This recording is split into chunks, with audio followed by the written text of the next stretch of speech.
வானத்தை பார்க்கும் பொழுதே ஒரு மகிழ்ச்சி உண்டாகும். சிறு பிள்ளைகள் பார்க்கும்போது ஆச்சரியப்படுவார்கள்.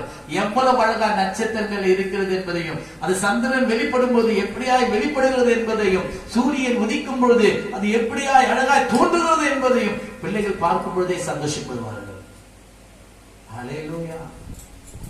நம்ம பார்க்கணுங்க, எல்லாவற்றையும் நன்மைக்கு எதுவா நமக்காக அவர் சிருஷ்டித்தாருங்க. அதனாலதான் அவர் சொல்றாரு, உங்க கண்களை ஏறெடுத்து பாருங்க. ஆபிரகாமுக்கு அதுதான் சொன்னார், வானத்தை பார். அண்ணாந்து பார்த்தா நட்சத்திரங்களை அது என்ன கூட முடியுமா? முடியாது.